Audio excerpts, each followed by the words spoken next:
Welcome back, ladies and gentlemen. We've been gone a week, but we are here now and ready to go with Ask the Theologian on this week. We got a full week of broadcasting. How about that? And ready to go, except for the crooked pocket square, ready to go. Monday, Tuesday, Wednesday, Thursday, Friday of Ask the Theologian. Wednesday night, the Gospel of Mark. Thursday night, the Epistle to the Romans. I think we're in the 14th chapter, moving into the 15th chapter. So here we go. So good to see you again, ladies and gentlemen. I have missed you as we're off for a week doing our fall road trip. Had a great time doing that after our Bible conference. That book coming soon, the Behind the Parchment, about the debate between Simonides and Tischendorf and whether or not that's true. And, here's the bottom line of all that. If you missed the whole prophecy conference, catch this. The field of textual criticism collapses without Codex Sinaiticus. And they don't want to test Codex Sinaiticus. There it is. Which means I think the entire field of textual criticism is suspect. Perhaps they have an agenda. Why is it that the field of textual criticism doesn't find King James Version supporters? They're just not there in textual criticism. Maybe it's all an agenda to undermine the preserved Word of God. That is a possibility, ladies and gentlemen. It is. Glad you're here. We've got, what have we got today here? We've got there we go. Oops. I gotta push a different button. I gotta do that, and then I gotta do that. There we go. We got regal elegance is what we're going to do today. That's what we've got. Regal elegance. Its timeless design exudes sophistication. What do you think? Is it exuding sophistication today? There we go. Well, it probably would exude more sophistication if I lined it up right there. Nathan, do we need to refresh those chats there? Say that as he's leaving the room, just in case. I have a terrible time getting those straight. Let's take your questions, biblical questions, theological questions, worldview questions with exuded sophistication on this October morning. Can you believe it? It's October. And we will... we would love to look at it. If you are watching live, you can just put the word question first. That'll send it over to my side. Or you can go anytime, 24 hours a day, 7 days a week, even during the program, to askthetheologian.com. And we will take care of that. Let's get started here today. Let's go to our friend. Let's start back with Manny in San Antonio, who has a question about a meme. He says, I can explain the separation between mankind and God from this posting, right? Here's the posting. We've got a nice little stick figure here. Pardon the garbage up at the top there, but we have, here's the fella over here. Let's call this Manny right there, the Padre of Old San Antone. The wages of sin is death. There's no hope over here. I wouldn't argue about this very much, although that almost seems to hint of Ephesians chapter, is it 2 verse 12, that in prior times the Gentiles were outside of the covenants and commonwealth of God. They were without God and without hope. That is a little bit different context than we've got here, but nonetheless, there is a truth that comes through there. And then they didn't actually put that scripture reference, so probably we should be okay with this. So here is man over here with the wages of sin. He's living it. He is separated from God. Here is God over on this side. He is offering a free gift. God equals eternal life. Yeah, okay. There is... every time you reduce, let's say in this case, the grace gospel, you reduce it to a meme or a gospel tract, there's always little nitpicky things that you could give. There's something missing.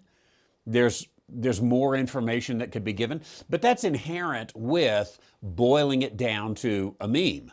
And sometimes it's worth it to boil it down to a meme. We do this all the time. We simplify things. We do it even in a sermon. You can't fit everything in, so you reduce it a little bit. And if we wanted to be nitpicky, maybe we could. I don't see a reason so far to be nitpicky about here. So then it has a picture of the cross here, 1 Corinthians 15, 1 through 4, which would be a perfect passage of Scripture to share the gospel, speaking of the death, burial, and resurrection of Jesus Christ. And he's got believe right here. You know, I suppose, again, this would be nitpicky. The little arrows here and the guy walking it, you know, if somebody wanted to, maybe they could say, well, there's works involved there. But this is, how do you get it graphically? And the only thing that is involved is to believe. I suppose that is exactly there. You know, I don't know. The only thing you could do is put a conveyor belt. But I'll go with this just as it is right here. And that the cross, basically, by grace through faith, bridging the gap. Christ Jesus died for all our sins, past, present, and future. I'm okay with that as it is. I would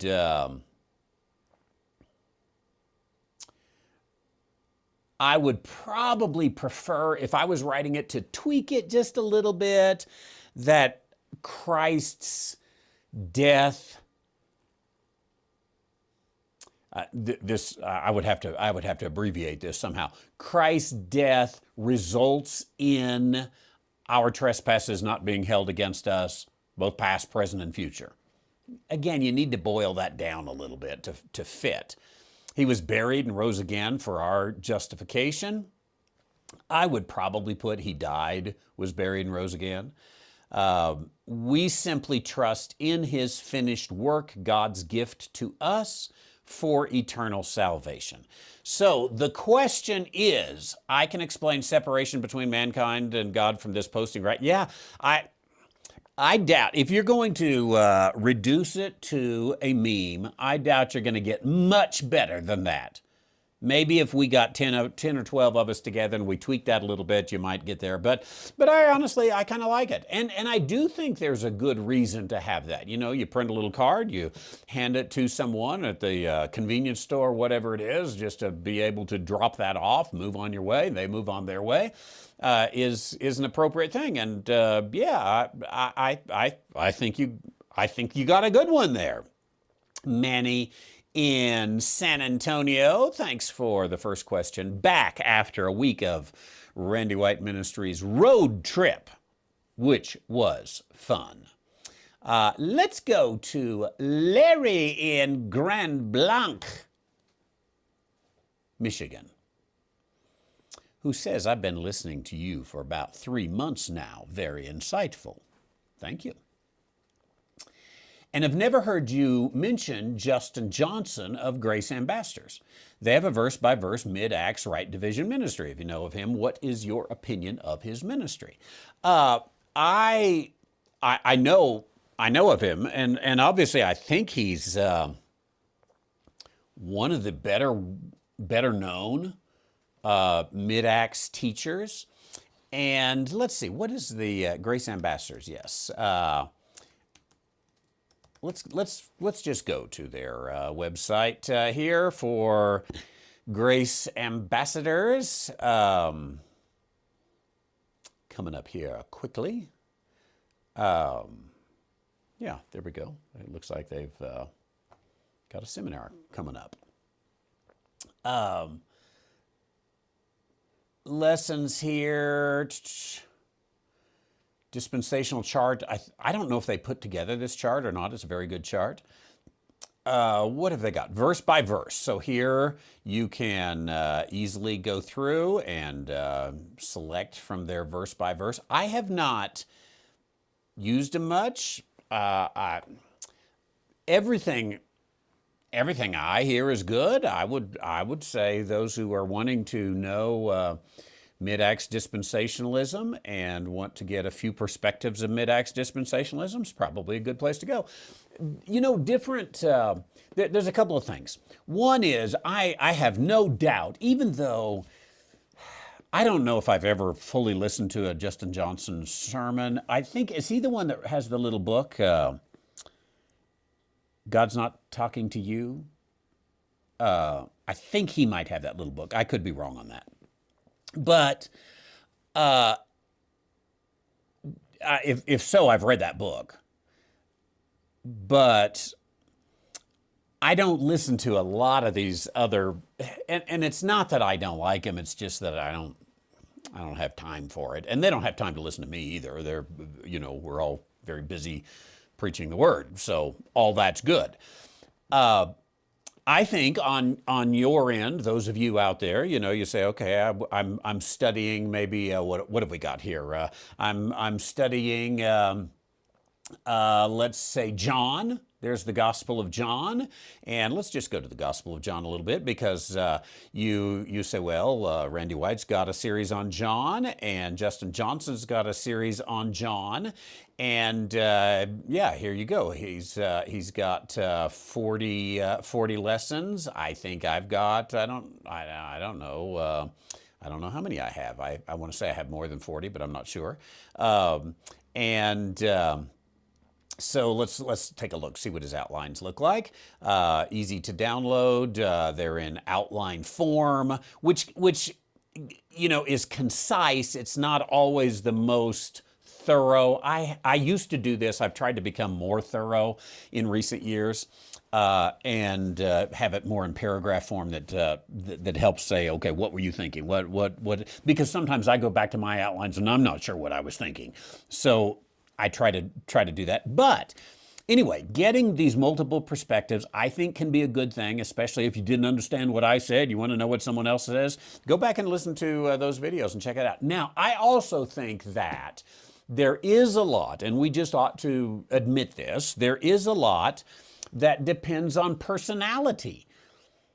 And probably there would be some who would say, well, I don't like Justin Johnson because he doesn't have enough hair. And but I like Randy White because, man, he's got a full head of hair. You know what? There's these personality things. Some people are snarky, rude, crude, and socially unacceptable. And others are sophisticated with their tie.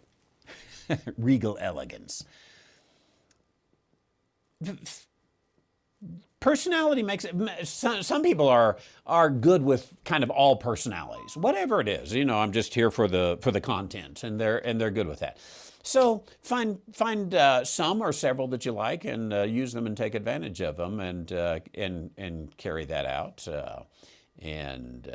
Good work, Larry. I look forward to meeting you one of these days up in Grand Blanc. What a name for a town. That's good. Michigan.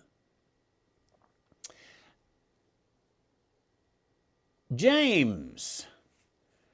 I am not sure, James, I believe you're live online now. I'm not sure where you are from, but if you're still on live, let me know, just out of curiosity. Erdogan questions, Prime Minister of Turkey.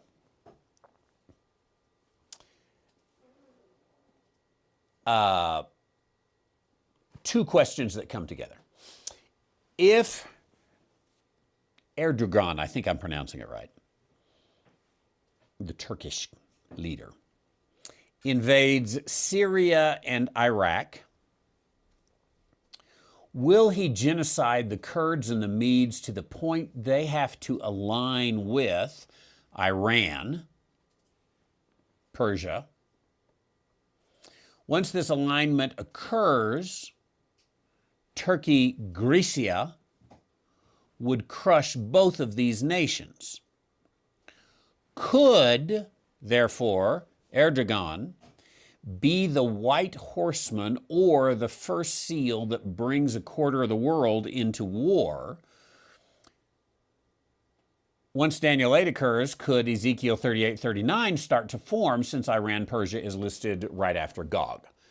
Okay. Oh, yeah, I was thinking that, Larry. Justin Johnson's another ball-headed preacher, too. I like him already. I like him.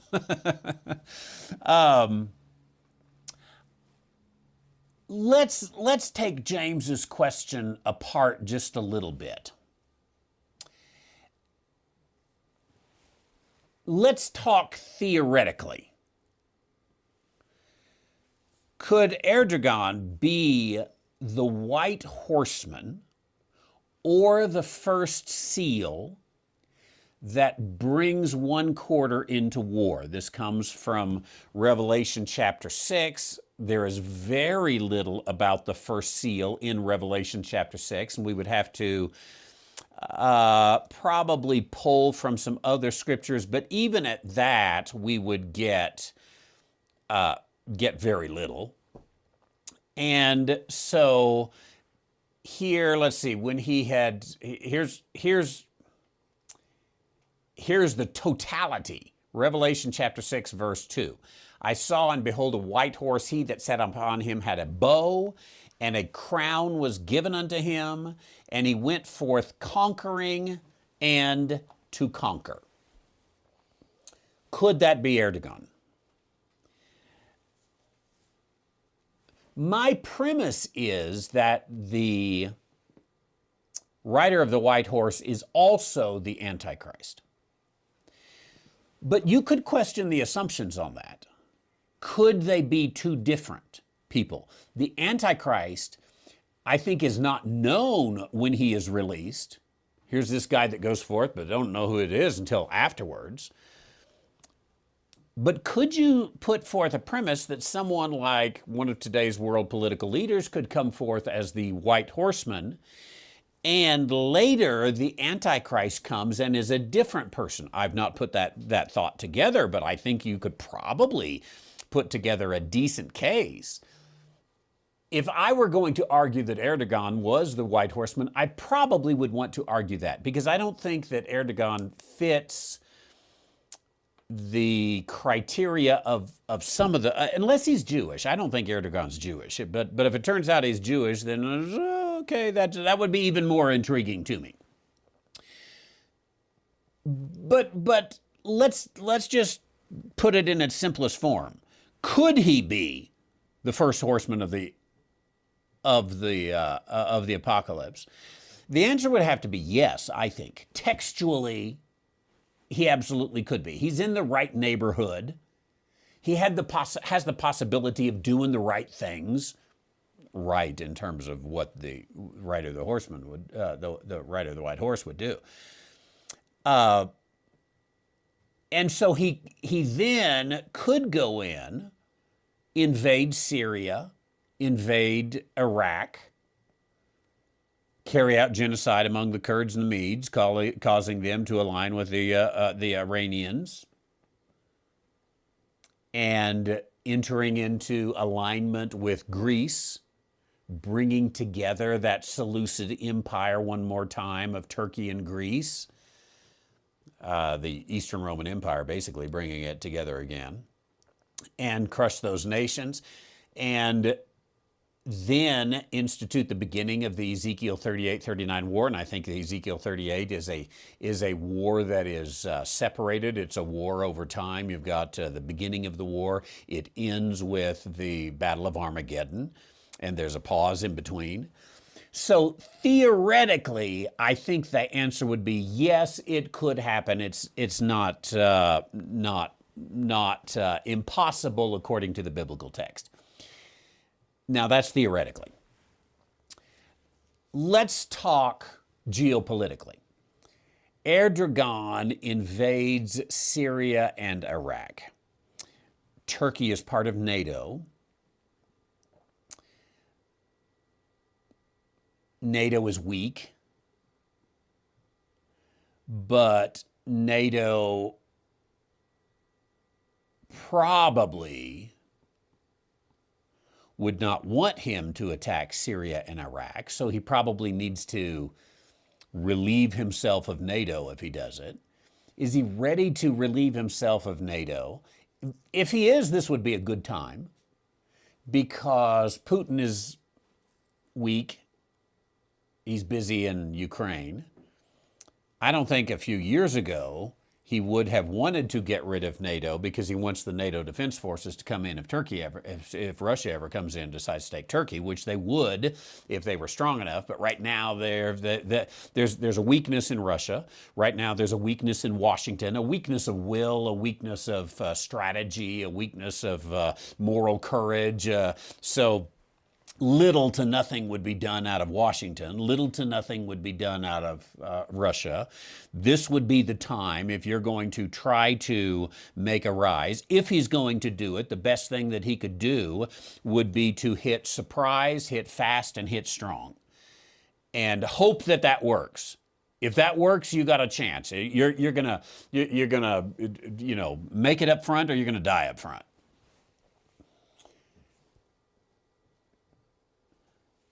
Would the attack of Syria bring in the Russian troops? Possibly.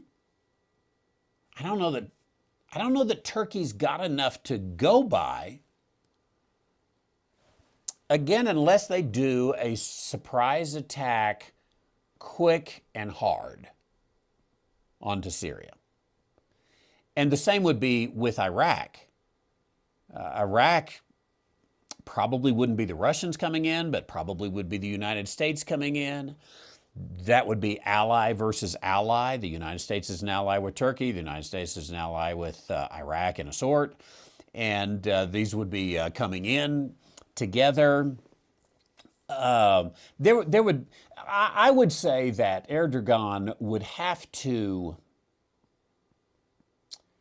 almost be a crazed maniac to do it. But then let me say, now is the time for crazed maniacs to come to the aid of their country. This, of all times I would say even in my lifetime, there has never been a better time for a crazed maniac to step forward and try to make hay while what's that old saying, make hay while the sun shines. This would be the time. So geopolitically, I would say slim chance. But of all times to make a slim chance work, now's the time. Which means you really got to watch this because he could decide. Weakness in Washington, weakness in Moscow, weakness around the world. There's no backbone in Congress. There's no backbone in the White House. There is a backbone in Russia, but there's no abilities occupied right now. And so, hey, now's the time. This is how criminals think. They look for an opportunity. Wait till, okay, they're gone now. I see they're gone. I think I'll move in right now. And Erdogan has the potential of doing that. Could he ever bring Greece into an alliance, the Turkey-Grecia empire, as James mentions? Yeah, that's a possibility right now that it could happen. So my bottom line is, textually, biblically, it's not a standard argument, but it's a stretch of an argument that I think you could make. Geopolitically, It's not an easy move, but it's a stretch of a move that could be made.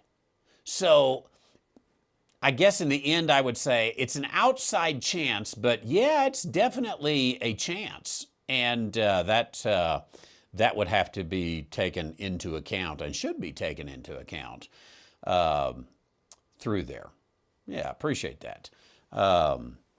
And James, let's see, I don't know if I saw where he's from yet, but James does say, I have no hair or very little. So James and I are friends. I think, James, of course, I don't know anything about you. I don't know where you live or how old you are or whatnot. But I think for those of you men out there who have very little hair, get a razor. Comes right off. Just comes right off. And then you don't even have to comb it. You don't have to wash it. You don't have to comb it. You don't have to, think it's going to blow somewhere. Is my hair sticking up? Whatever. Just, it's so simple. I think I would never go for hair again, personally. I'm done with hair. That's a girl's game. Leave hair for the girls.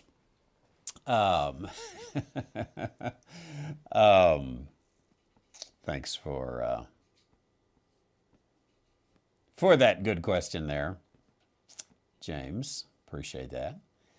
And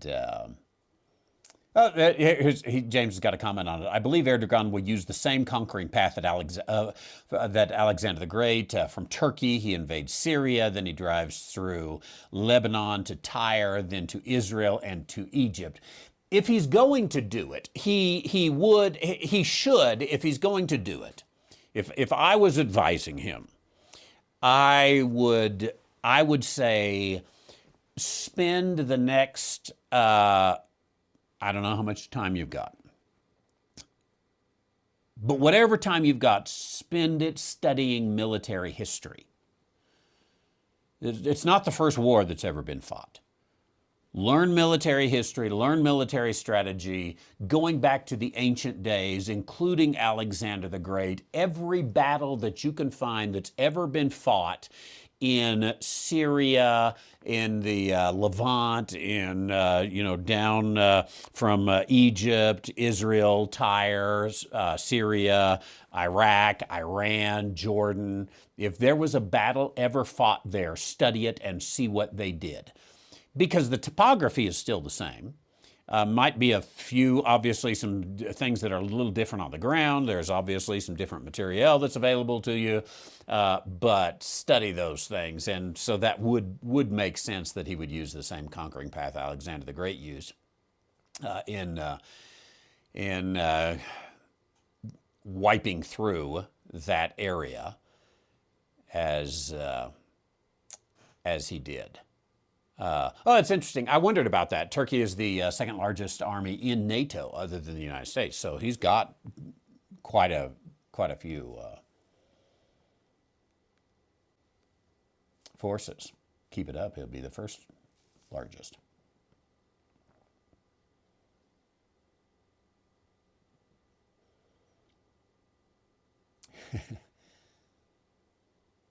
Stephen in Winston-Salem says, my relative in East Tennessee mountains drank his coffee barefoot and bald-headed. Barefoot and bald-headed. That's black coffee, by the way. I'll take it barefoot and bald-headed. That's a pretty good way. In fact, if you're going to drink coffee, you just well be barefoot and bald-headed. Lots of comments there. I wish I could read all these. But I got to get to the questions.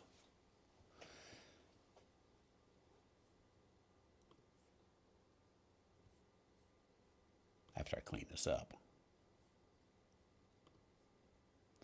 Robert, Crystal Spring. No, Holly Springs. I always want to mix my springs up.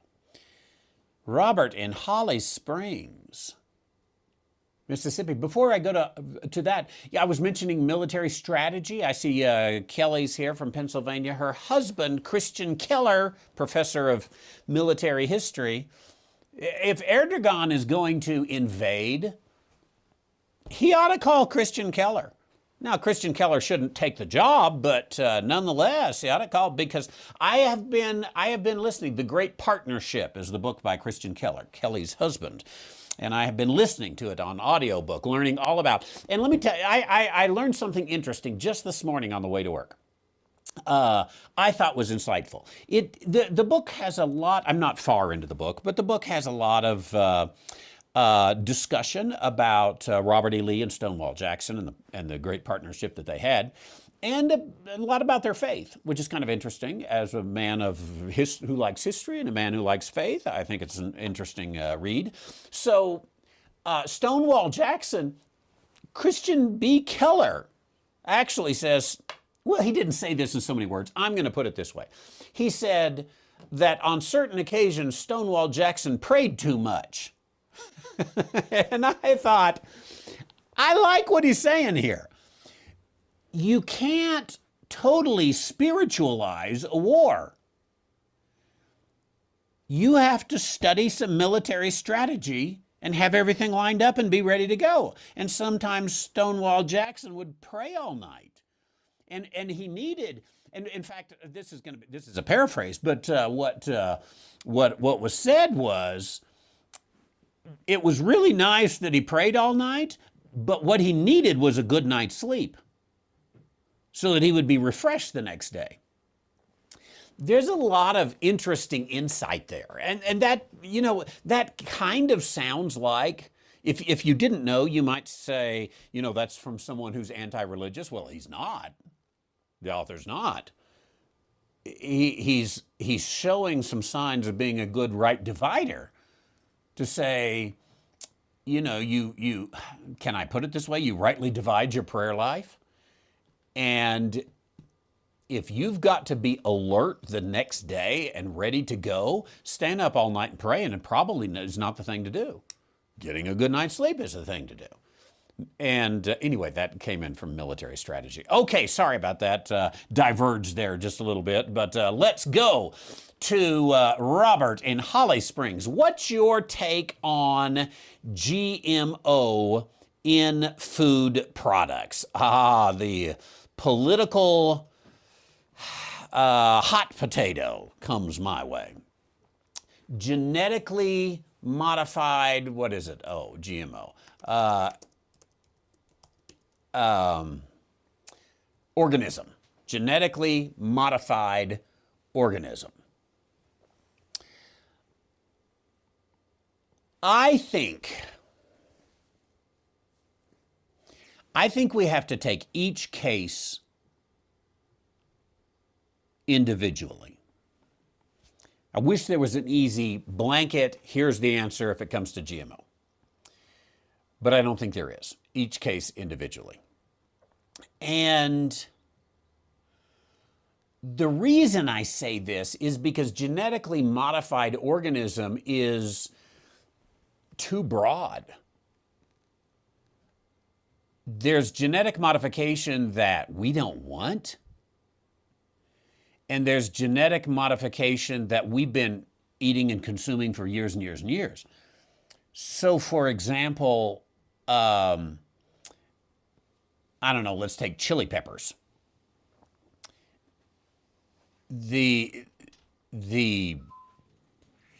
I suspect, I'm not a botanist on here, but I suspect virtually all peppers come from the same family.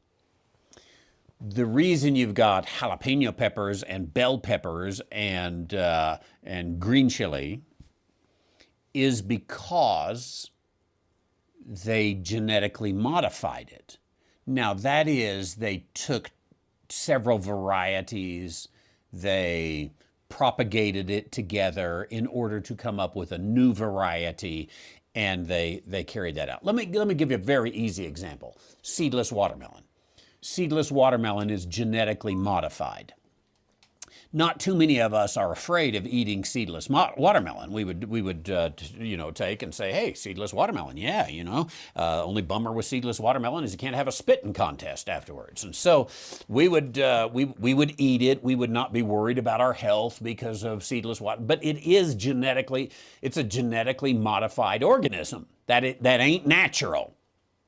And genetic modification is the only way we come up with it. So the term's too broad. Then there's genetic modification that has to do with, well, I started to say animals, but even in animals, you know, you've got certain breeds of cattle, certain breeds of pigs, certain breeds of chickens. All of this it did not come from the Garden of Eden. You know, I suspect that when Adam was in the Garden of Eden, naming the chicken, I don't think he had to say, oh, there's the Rhode Island Red, and there's the New Hampshire Red, and there's the, you know, he didn't go through there's the White Leghorn, and I'm running out of chicken names. My chicken farming days were short, but anyway, you know, they didn't have to go through all those varieties. It was genetic modification that brought that about. And there's some chickens that you would say, you know, I don't know, maybe a good Rhode Island Red. I'm gonna raise some chickens. I want eggs. Okay, I'm getting a red. You know, but no. I want fryers. Okay, well, get the Leghorn or whatever, the White Leghorn, or you know whatever it may be. You choose because some are better than others, but it's all genetic modification over time, and we don't mind so much of that. There's even some genetic modification that enables us to grow food without as many chemicals. You know, we find out that, I'm going to make something up here. We find out that if we, you know, put a little onion DNA into the corn, then the worms don't eat it. Okay, well, if the worms don't eat it, that means we don't have to put the chemicals on it, and means we don't have to worry about that. It can be a good thing. So every GMO food we have to take individually. Then there's a lot of GMO foods that we probably would look at and say, wow, that can't be good for you. You know, more than a worry about GMO food products, my fear is more of fake food. Fake food. Crisco is fake food. Vegetable oil, for the most part, is fake food. If you want oils or fats, use natural oils and natural fats. There's no need to get fake fats. That's the stuff where they really have to work to get enough oil out of it and make it to be useful oil. That's what's going to kill you. That's what's going to be bad for your heart. It's going to be bad for your hormones. It's going to be bad for your, I don't know, whatever. Probably even your pocketbook. That's the stuff they're going to have to work very hard to convince you to buy. Do you know that when Crisco came out, in the days that Crisco came out, everybody used lard? And that Crisco, up to that time, and this was 1920s, I believe, up to that time, it was the most advertised product in the history of the world. The reason was there was no need for Crisco. Why would I buy Crisco? I don't need Crisco. I got a bucket of lard right there. And some of that, you know, some of that lard, they made it themselves, or in that day, it had multiple purposes. It was good for you, regardless of what people say. You know, if you look it up on the internet, lard is very good for you. You ought to start cooking in lard. But they had to put bukus of money to try to make Crisco cool. This is what the cool ladies cook with. You know, the suburban woman. She's not having lard. That's fat. She'll have Crisco, which is this fake lump of stuff. So I'm more worried about the fake food. So get real food products. That's my advice. Get real food products. If it's fake, I don't want it. Like, I don't know what you call them. Veggie burgers, I guess, is what you call them. what impossible meat or whatever? I don't know. What is that stuff that's out there? I've never had it, and I'm not going to. Like, if you want to eat vegetables, eat vegetables. Don't try to make it into meat. Just eat your cauliflower, eat your broccoli, eat your green beans, eat your spinach. Go for it. And that tastes pretty good if you would eat it like that. Instead of trying to pretend like it's a burger and mashing it all together and putting a bunch of chemicals in to cement it, that stuff's going to kill you. Don't do that. Shoot a cow. Eat the cow. That's how you get a burger. And that would be much, much, much, much better for you. Infinitely better for you. Better for the environment, better for everything. So, I think I think on GMO products, I would want to know what's genetically modified. How was it genetically modified? Was it naturally genetically modified? And by natural, I mean, there's all sorts of varieties of roses. How do we get these varieties of roses? You know, they're hybrids, and we put them together and make it. It's mostly a natural process that is brought about. If that's what we're talking about, then for the most part, I'm probably going to be good with that. But that's got to be taken, because the food industry is controlled by social leftists, and they want to control it more and more. This is why Bill Gates buys all that farmland and whatnot. So I think that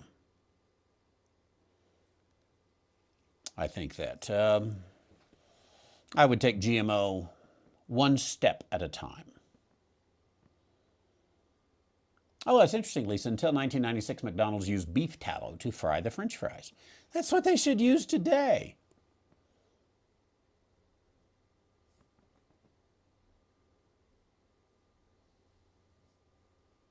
Indeed.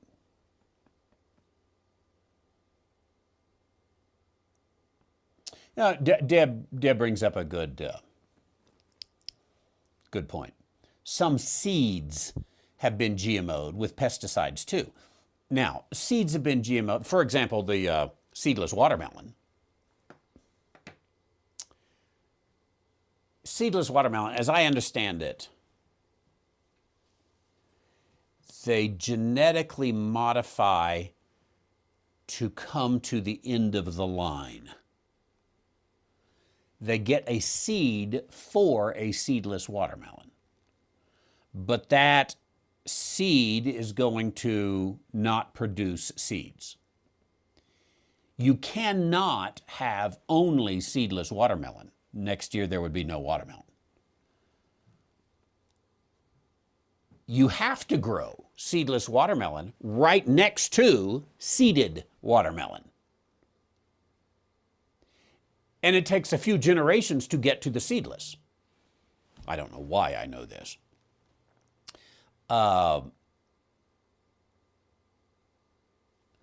But then you've got GMO stuff that modifies some version of chemical pesticide in it. That's a whole different matter. What are we eating? We want to make sure that what we're eating, Deb has a good word for it, natural GMO. Natural GMO. I think we're all good with natural GMO. Yeah. Oh, James, you're right. Crisco makes great survival candles. Just need a wick. Burns right in the container. You're exactly right. I don't know that I could find the picture for you here somewhere. Nah, it would be way too long ago for me to find it. But last year, I have a greenhouse with non-GMO foods. And last year, I actually made a Crisco candle. I made several of them. And those Crisco candles were, they put out quite a bit of heat, and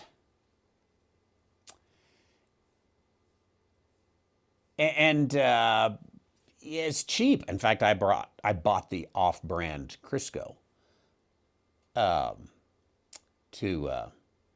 do them. Yeah, I was looking for the picture, but I don't know exactly where it is. But you know, I get some snow up at my house, and oh, as a matter of fact, here, this is not the candle, but that, ladies and gentlemen, is my greenhouse right there. Now, I don't know if you can see it. It's right here. There is the kind of buried under the snow. And I try to keep the door open so I can get in there. But there was plants in there all winter long.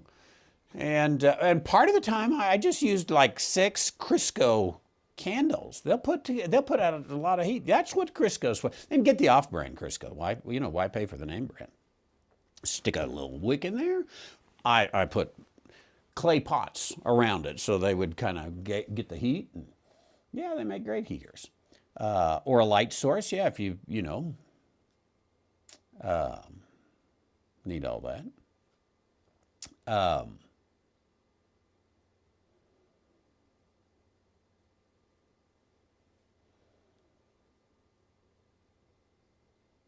That's what you should use Crisco for. Survival fire. Thanks, Robert and Holly Springs, Mississippi. Let's go up to Fort Wayne, Indiana, in Romans. Well, we got a little typo there. He says, Romans chapter 154, verse 9. If this is the case, if there are 154 chapters in Romans, I am never going to finish. I suspect Romans 15:9. Let's try this. 14:9. I know. I know the passage. One of my favorites. For to this end Christ both died and rose and revived, that he might be Lord both of the dead and of the living. The two brothers, Fort Wayne, Indiana. Jesus is Lord both of the dead and the living. The Greek word Lord is the verb form of kaireu.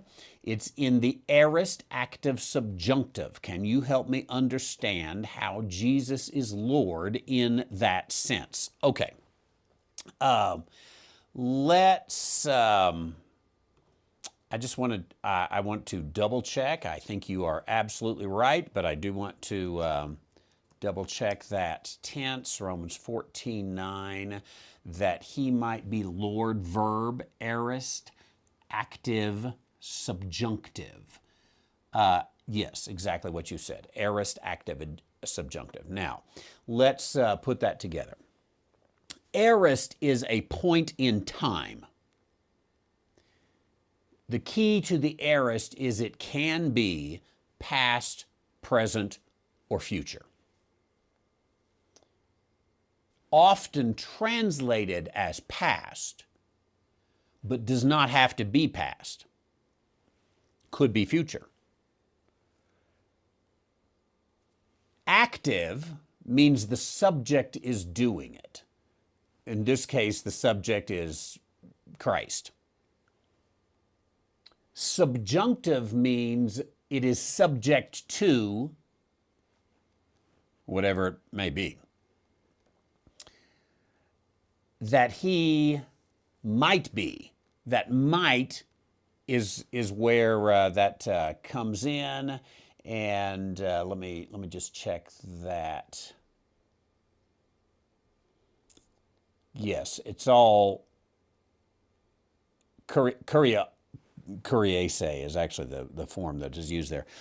It is all in one, that he might be Lord. One word, he might be Lord.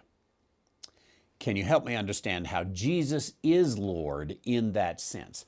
Actually, It depends on how you want to argue it. You could argue it a number of ways.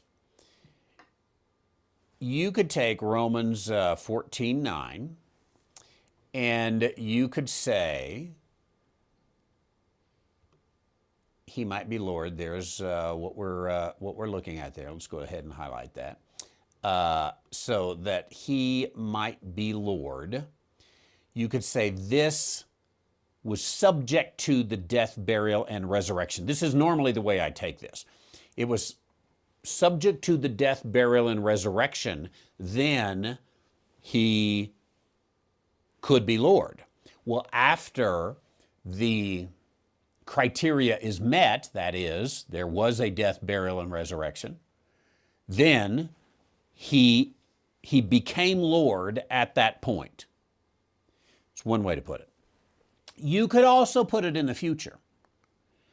Say he both died and rose and revived, that out there, when all the criteria are met, then he would be Lord both of the dead and of the living. You could make a decent argument for that as well, because he is not on the throne now. He is not the prince of the power of the air. There is a deceiver out there. The deceiver has not been bound. And so probably this is what you're struggling with, is you're saying, okay, well, he is Lord, but there's a lot of stuff that is not there. Now, I probably would say, well, he is Lord. He is not currently sitting on the throne, and thus he is not putting his enemies as a footstool to his feet. But he's got all authority, making him Lord. But you could argue, no, in the future, when God the Father says, "Thou art my beloved Son, in whom I am well pleased, go and crush your enemies, make them for a footstool for your feet. Sit here until I make these enemies a footstool for your feet," then that is when he'll be Lord. And so you could take, because it's aorist, you can take it either way. And it's going to happen at a certain point of time, or it did happen at a certain point of time. And it might be, I don't know, I'm into splitting theological hairs, but it might be a split of theological hairs to say, okay, was it past or was it future? I think all of us would agree that there are some things right now in which he is not currently expressing his lordship.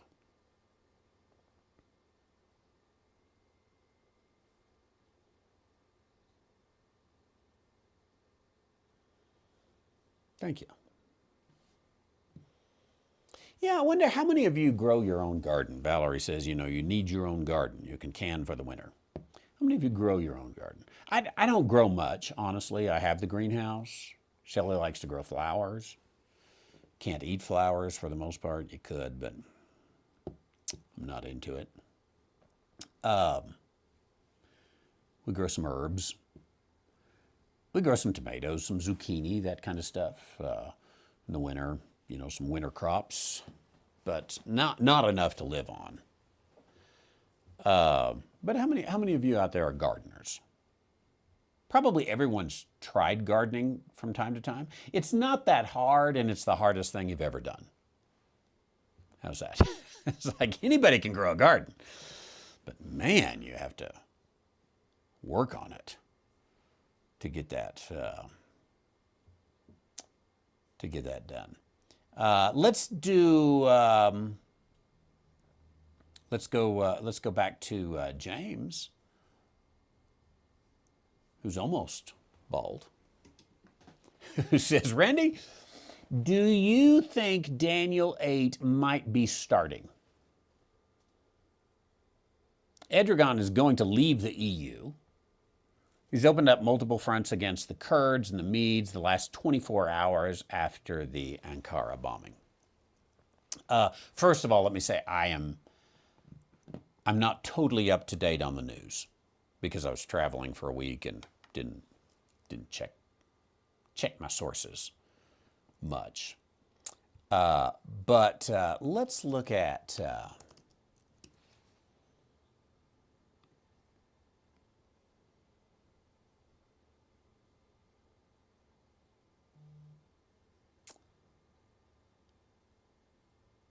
Um, I decently like this website, Stratfor. Worldview.stratfor.com. They do these fourth quarter geopolitical forecasts. They do one every quarter. They're kind of interesting and decently accurate. Now, that came out a week ago. I was seeing if they had anything latest. Let's see if they've got any Turkey here. In the weekly rundown, there's a little bit there. Geopolitical calendar is there. So there's some interesting things that would be there. I need to update myself on that and see what we've got. But we won't do that right now. Now, let's go to Daniel 8. In the third year of Belshazzar, this is the it's the Alexander the Great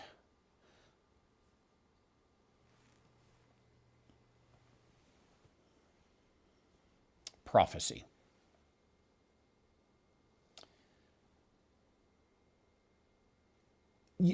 There is an interpretive issue here,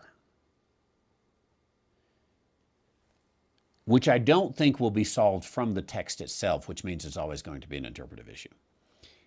Is Daniel 8 only about Alexander the Great? Or does it also have a modern, thus a dual prophecy to it? That is always just going to take a good argument, a robust argument.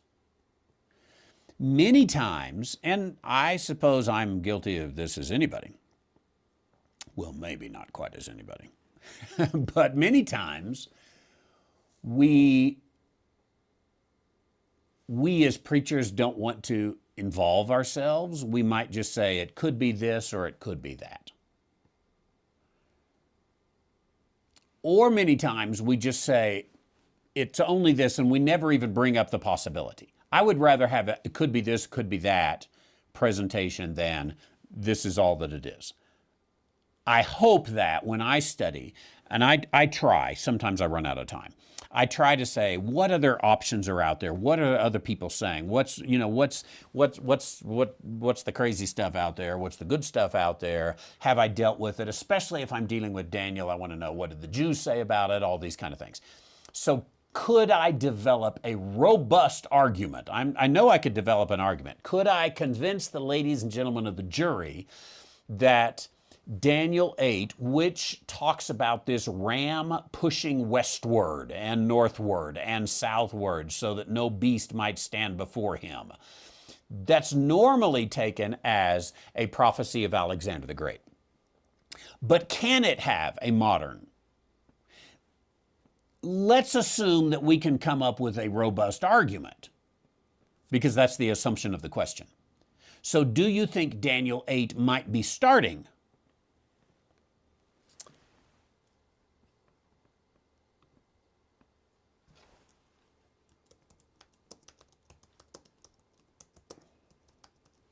if we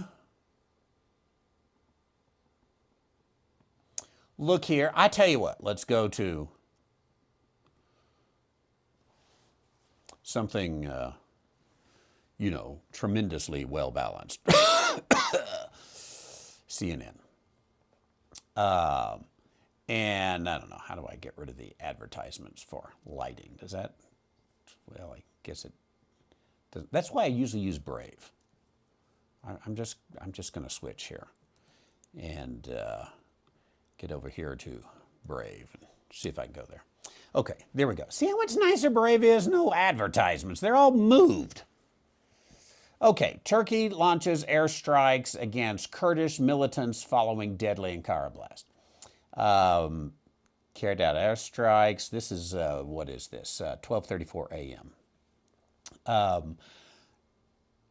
To the Kurdish militants in northern Iraq, just hours after Kurdish Workers' Party claimed responsibility for a deadly bombing. In the statement, the Turkish defense minister said its warplanes destroyed 20 PKK, that's a party of the Kurds, targets, including caves, bunkers, etc. Many terrorists were neutralized.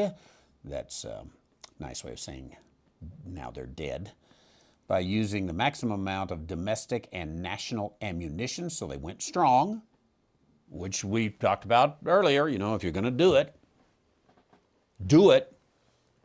But that was a retaliation. If I was the Turkish minister and they claimed to have done these attacks in Ankara,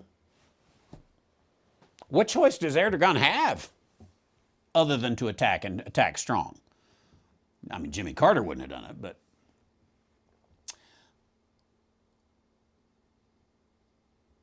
there's, on all of these, I was just, looking through here, the Kurds do not have an official homeland or a country. They're the biggest minority in Turkey, making up between 15 and 20% of the population. So he's got some internal politics that he's got to deal with there.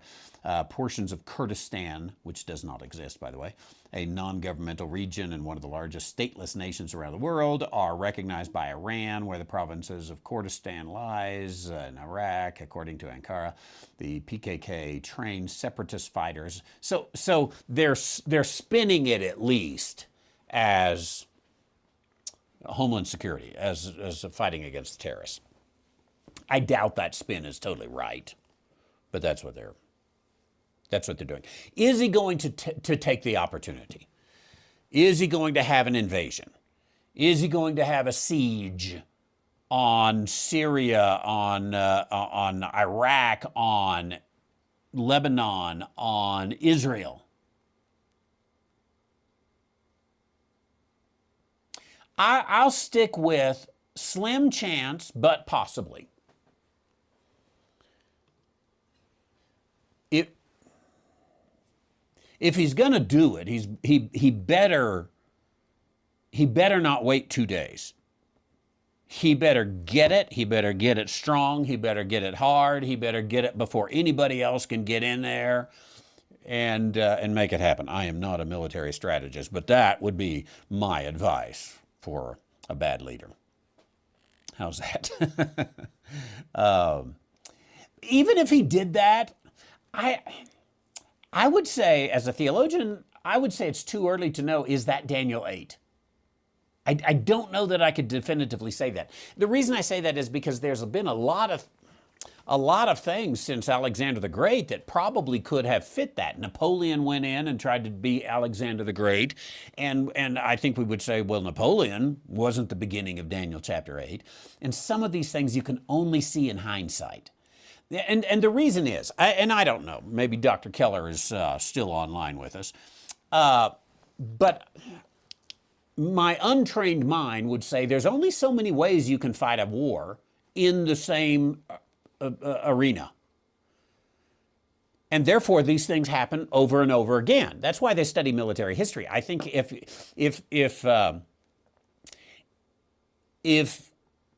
military history was totally disconnected from military future, it's only for academia that you would want to study it. But the greatest warriors learn military history. And again, I think it is, what is it? I don't know. Could there be some kind of a number put on it? Probably not. But it would be interesting if there could be a number put on it and say, in a certain field of battle, maybe that's the European arena, maybe it's the Middle Eastern arena, North African arena, whatever it is. Are there, how many strategies could be used? Obviously, there's a little bit of change of things on the ground. And there's a little bit of change, as I mentioned earlier, in materiel. So, now they've got a missile, or now they've got nuclear weapons, or whatever that adds to the mix. But even with that, how many strategies do you have? I suspect, if Erdogan is sitting around with his war advisors, I doubt they're talking about the 200 different ways they could do it. I imagine they're talking about the 4, 5, 6 ways they could do it. There's just not that many opportunities. So, you bring it down to 4 or 5 or 6 ways, and then a good military strategist is going to be able to say, well, here's what happened to Napoleon when he did strategy 3, and here's what happened to Allenby when he did strategy 4, and they're going to be able to go through these kind of things. Here's what happened to Alexander when he did strategy 1. Let's look at it. Let's weigh what things have changed, but here's what's equal. Okay, there's my war history for today. Boy, am I edging on things I don't know. But interesting stuff in the news there. Let's keep an eye on it and see what happens through all that. Turkey, I still think, and I've said this for years since I wrote my book on the Antichrist, all eyes on Turkey. I think the Antichrist is coming out of Turkey. I don't know that it's Erdogan, but I think the Antichrist is coming out of Turkey. Excellent. And I am out of time, but I will be here all week long. And, I see some good questions that I didn't get to. I got another one from James. I got one from Sylvia about church membership. That'll be good to talk about. From Mike, Old Testament saints. From Valerie, a reconciliation of Romans 11. 21, 22, 20, 21, 22, that we will get to and make things happen. Thank you all very much for your time today. Keep your eye on the news. Keep your eye in the Word.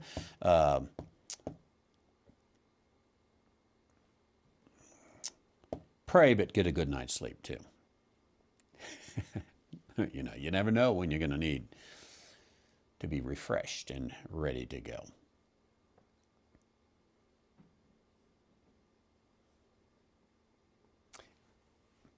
I gotta quit. Alexander the Great took everything in 3 years. That's the way you gotta do it, I think. If you're gonna do it, do it. Hitler kind of did the same thing.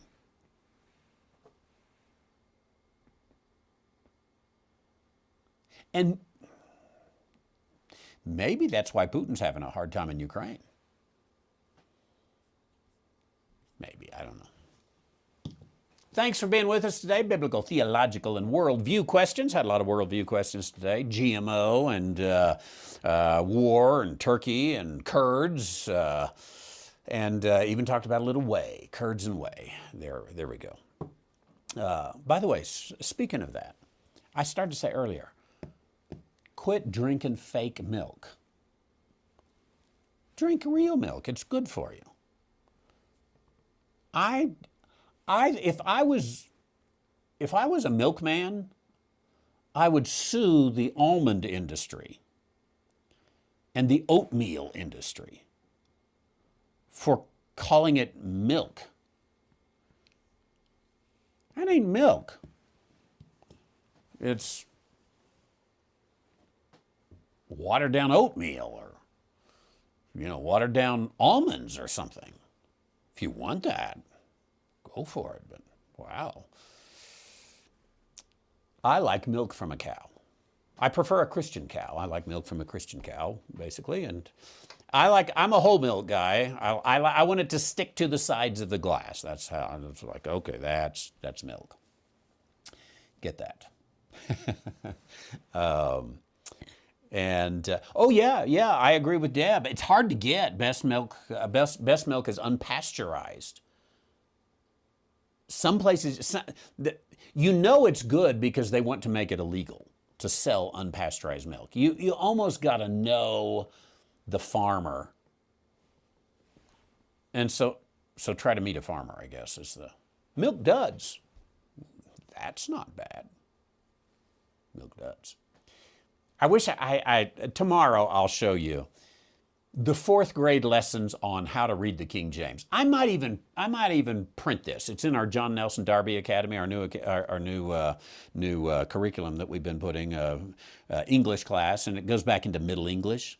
I might even print that into a little booklet, how to read the King James for 4th graders. Then all of us could understand it. Thanks, ladies and gentlemen. It's been a joy, of course, to be with you. Look forward to being with you again tomorrow. You can submit your questions, even when we're not online, at askthetheologian.com. Until then, God bless. We'll see you soon.